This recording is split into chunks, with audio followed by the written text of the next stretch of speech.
David, Kiah, thank you so much for being here. Let's jump in. Can you both share when you realized that life couldn't just happen to you, that you had to actively start choosing a path forward? David, I'll start with you. Sure. I might start back when I was a medical student. I had promised my mom that I would become a doctor in her memory when she passed away when I was 19 years old. And in my third year of med school, I was really on my way to making that progress, helping patients in my mom's memory, when I personally became critically ill with a disease called Castleman disease. I was so sick that I had my last rites read to me. I spent 6 months in the intensive care unit, and my doctors told me that we were out of options, but they gave me chemotherapy, 7 different chemotherapies all at once, and amazingly, those chemotherapies worked. They saved my life, but what they also did is they opened my eyes up to this idea that none of those 7 chemotherapies were made for my disease, but they saved my life. So when I relapsed a year later, my doctors told me, we're out of options, you're gonna die from this disease. So, well, wait a minute, didn't you give me these 7 chemotherapies that weren't made for my disease and they worked? How do we know there's not another drug out there that could help me? And so this sort of opened up my eyes. I eventually discovered another drug that could save my life, but opened my eyes up to this idea that even when the world thinks that there are no more options, when the world thinks there's no more hope, sometimes there's a solution that's literally as close to you as your neighborhood pharmacy. I think for me, it was, when I was young, my family just fell apart. And we were teetering at the edge of poverty. And I remember going outside one night. I grew up in West Philadelphia. I remember going outside one night and literally saying to myself, like, I have to be the one that saves myself, that creates a new path for myself. And so I'd always, focused on school and trying to do well, but I made this decision at a young age to just say, I need to get out of here and I need to do something and have a better life than this for myself. And the only one who's going to do it is me. That obviously wasn't true. I had a ton of help from teachers, even my parents, et cetera. But I remember being very young and 15 years old and saying I gotta do something different. I need to do something different and better, and was able to work really hard, buckle down in school, got a full need-based scholarship to Stanford. And essentially that was the beginning of me recognizing I could harness my own power and try to make something of myself. And I think fast forward years from then, when I was actually working in clinics, in medical clinics, and was gonna be the first doctor in my family and would see patients who weren't getting better. Doctor leaves the room. It's just me in the room as a health coach, talking to patients about whatever they want to talk about, and learning that sometimes people weren't getting the medicine that they needed because they couldn't afford it. So that's why their blood pressure is still high, their cholesterol is still high, their diabetes is not getting better. And I realized that I wanted to do something that could address that at a root level for those patients who were trying to take care of their health, and just all of these external factors were blocking their ability to be well. As you both talked about, our life is shaped by our circumstances, right? Some more formative than others. You nearly lost your life. And some we can control more than others, but they all contribute to where we head.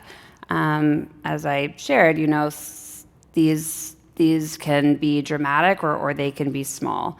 David, your near-death experience with Castleman's disease led you to become both patient and researcher really simultaneously. And Kiah, as you just shared, the economic resources of your family that you were born into really affected kind of what you dreamed for your future. These are the realities of your lives, but you managed to use it for your creative fuel, for your energy. Can you talk a little bit about how you took those things out of your control and used them to expand rather than to contract, which I think can be a very natural experience for some people? I think there's a really good quote that one of my co-founders used, and I love this because I think it so speaks to me, is sometimes motivation follows motion. Not the other way around. And so I think sometimes literally just by putting one foot in front of the other, you don't have to have 100% of the answer. You can have 5% of the answer. Just start moving towards that. And so I think when we think about this big issue, even of 30% of people in the US not being able to get medicine they need because it's just too expensive. We don't have to have all of the answers to fix everything now. We can just start on the thing that we know to be true, which is this is a dumb problem. And we know that there's surplus that exists to actually meet some of that need. And let's start moving forward with that now. And I think a lot of that also just like from my personal experience and just thinking about my own family and kind of where I came from. I mean, my dad always told me this growing up. He was like, my grandfather wasn't literate. And people would ask him like, well, how does he function?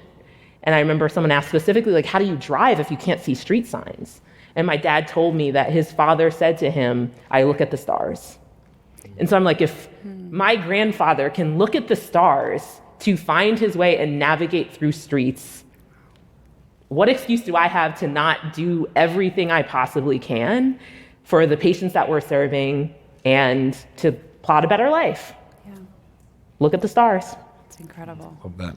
And David, how about you? I love that. For me, I think that the moment that drug, sirolimus, which is the drug that ended up saving my life, the moment that drug started working for me, I started seeing my results improving, started feeling better. I just haven't been able to get this question in my mind. If this drug is working for me, how many more life-saving drugs are sitting at our local pharmacy that could treat more patients and more diseases today?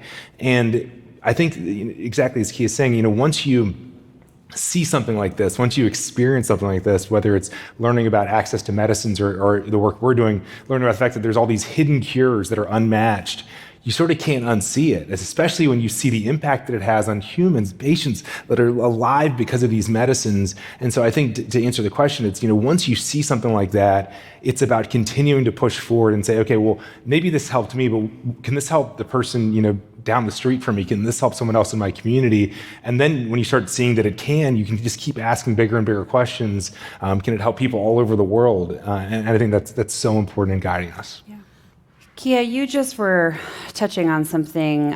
You were talking about the fragility of healthcare across the country, which really led you to start Serum. In your work, you often confront systems that are not easy to change or that aren't fair.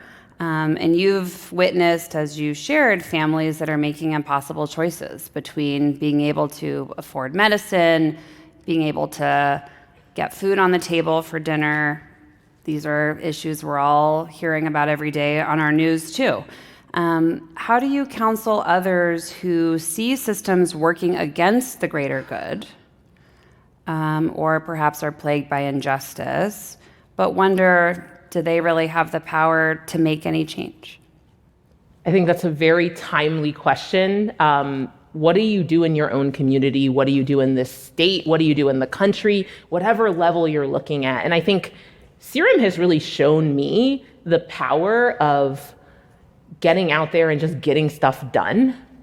We started as a very ragtag, this started as a student project and has grown now to the largest redistributor of unused medicine. But sometimes it's literally just picking up the phone and calling a local legislator. So for example, we actually were able to launch a home delivery pharmacy in the state of Georgia. But the way that happened was literally we got an email from a retired person in Georgia. And we got one of these emails that is I think it was all purple font. So we were like, how legitimate is this? Everyone knows those emails that you get in inbound to your hello at Serum. And we were like, this may or may not be legitimate.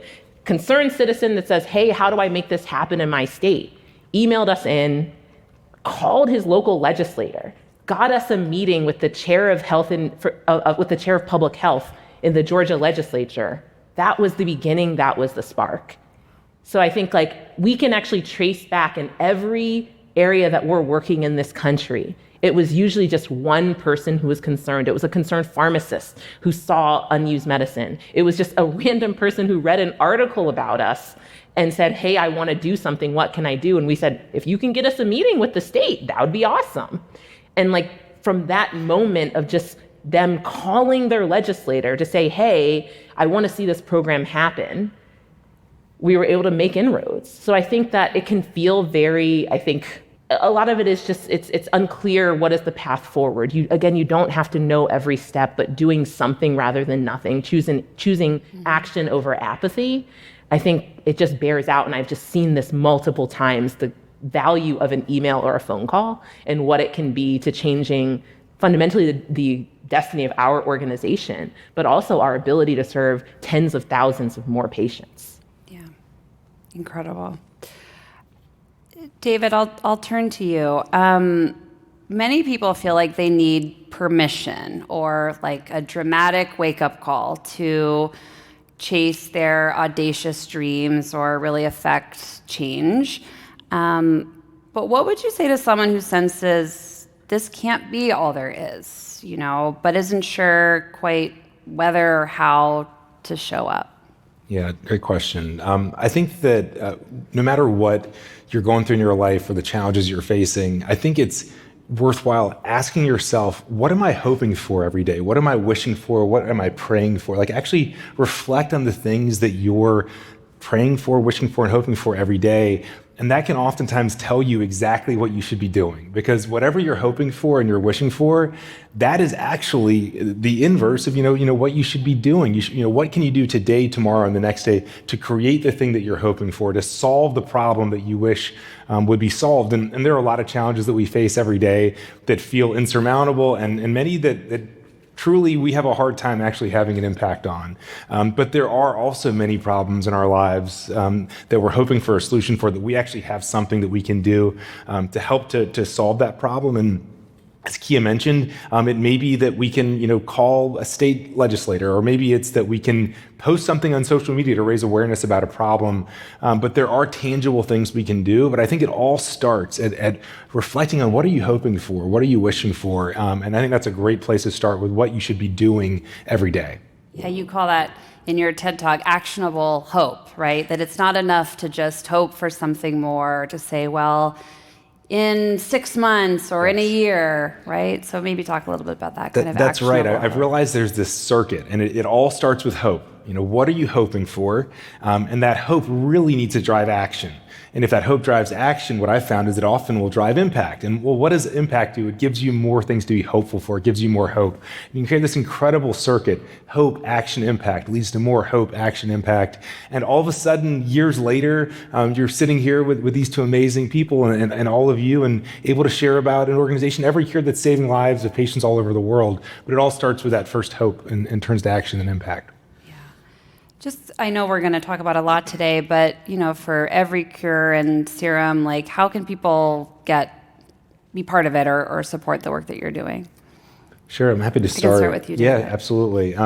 So many of us in this room have received medicines for diseases that they're not approved for to treat us. It's called off-label use. In fact, 20 to 30% of all prescriptions in the US every day are off-label. So doctors are trying drugs for diseases they're not intended for. Unfortunately, it happens very randomly, and there are a lot more opportunities for those drugs to be used systematically, but it's just not profitable in our system to find a new use for an old drug. 80% of drugs are generic. So unfortunately, the system isn't built for this, to find new uses for medicines. But the reason I share that as background is that means that most of you all have received a drug for a disease it wasn't intended for, and maybe it helped some of you. You can go to everycare.org/ideas, and you can tell us about a drug that you've received that maybe has helped you, that we can look into. We can look into our AI platform to see how is it ranking versus all of our other repurposing ideas.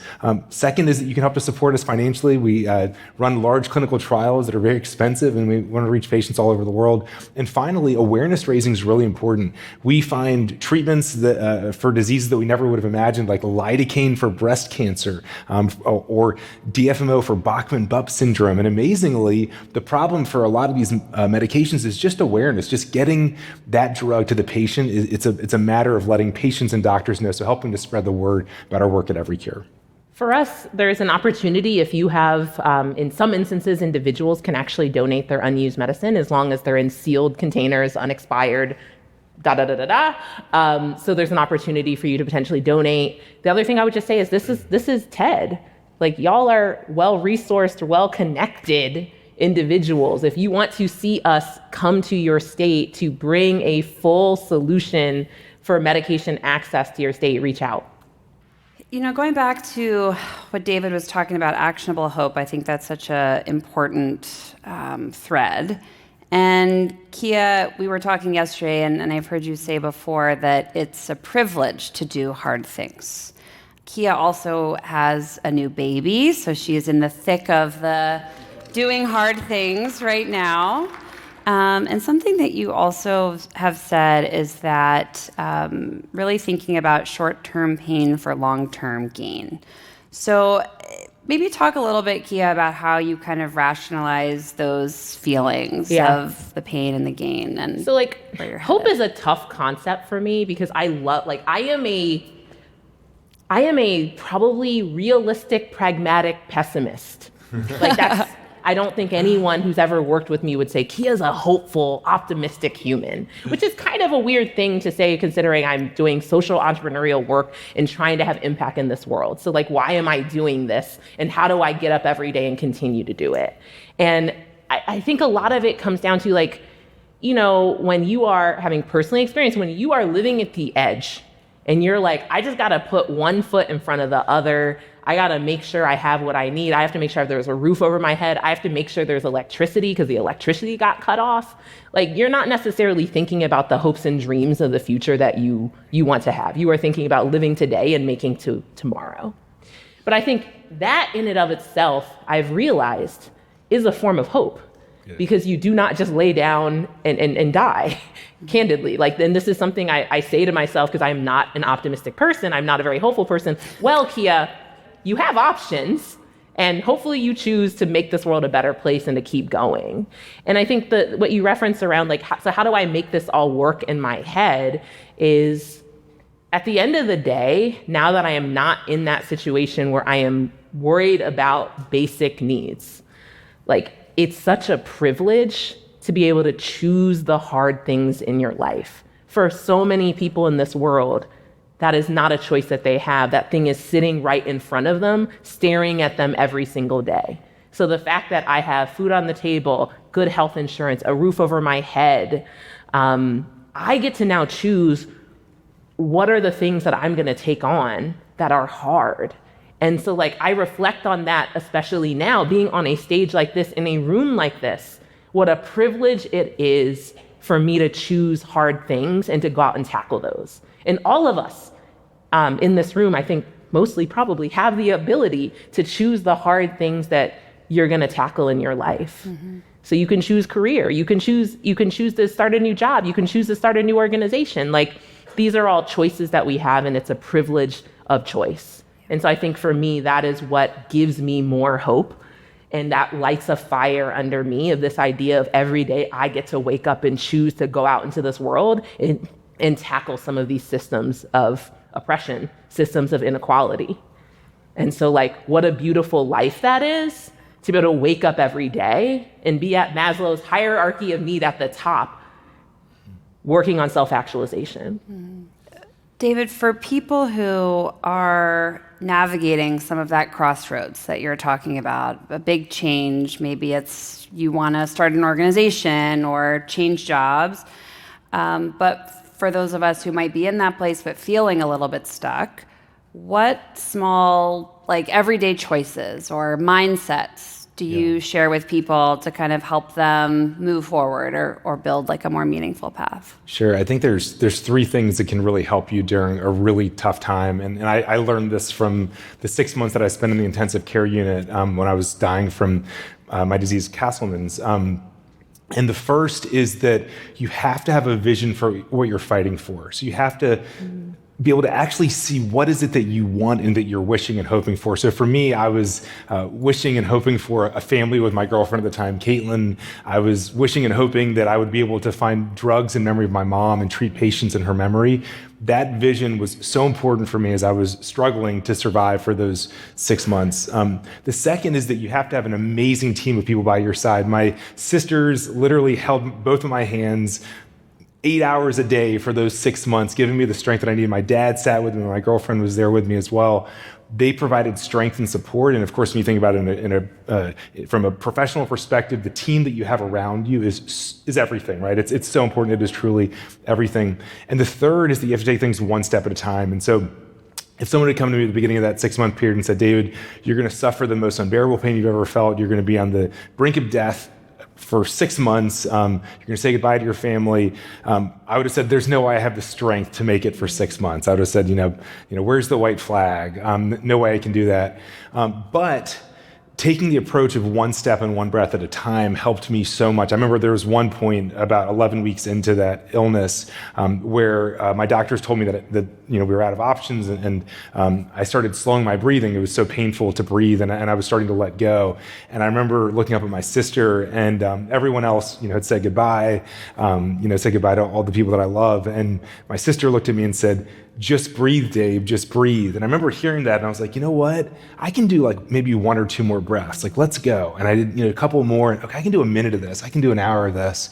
And those couple of hours to couple of days were the difference for the time we needed for the chemotherapy to kick in to save my life. And so I think with all these challenges that we face, if you can have the vision for the future, the support by your side, and then really take things one step or one breath at a time, I think we can overcome so much.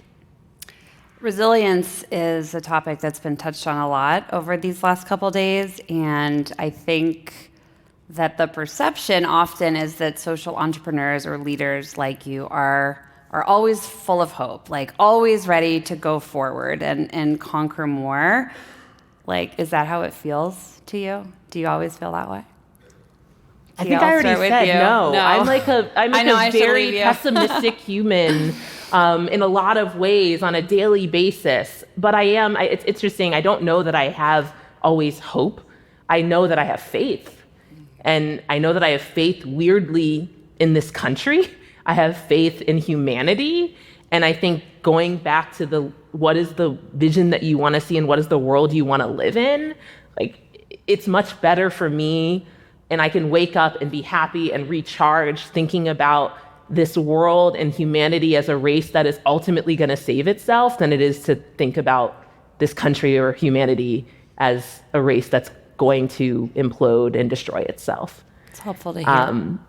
So I don't think a lot of us are tired. People are tired.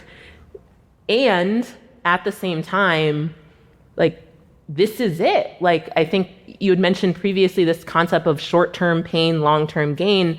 I think many of us are in this room or watching this talk because you've had a lot of really cool opportunities to be successful.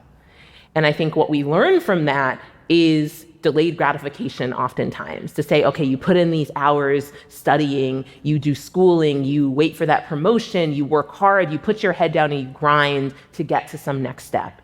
And that is great, that is awesome. At the same time, I want to just raise the alarm that we cannot defer life, and we cannot think about right now is really challenging. Hopefully 5 years from now it'll be better. I think that there is a time in which you have to decide for yourself, when am I in that, grind it out, delayed gratification, I'm gonna just put in the time and then pop my head out later, and when are you gonna say to yourself, this is my life now, how am I going to make decisions and take new actions that change my life, my family, my community, my world for the better? I find that so powerful. David, anything you want to add to that? I think that I just completely agree with Kiah and everything she said. I think I probably fall on the end of the spectrum of being, maybe a little bit more optimistic and hopeful, and which I think it's great. I think the important thing is I think that it's finding some balance. I think it's important that we got to work together and do tough things. But I think that what I would say is that I sort of have the mindset of what's possible in terms of treating patients with horrible, deadly diseases. And I get a chance to see people that, said goodbye to their family, that were on their last legs and were able to save their life with a medicine that wasn't made for that disease. And it's hard for me to put it into words, just what that means when you get to see someone come back literally from the dead, where you literally get to see someone walk their daughter down the aisle on their wedding day, get to hear their child speak to them for the first time. These things are so powerful, and they give you so much energy. It's hard to describe. I think another piece of this is when you say goodbye to the people you love and you start to wake up and you're like, oh my gosh, I got another day. This is incredible. It gives a glow to life that's hard for me to overemphasize. At the same time, we also have patients that we're not able to help.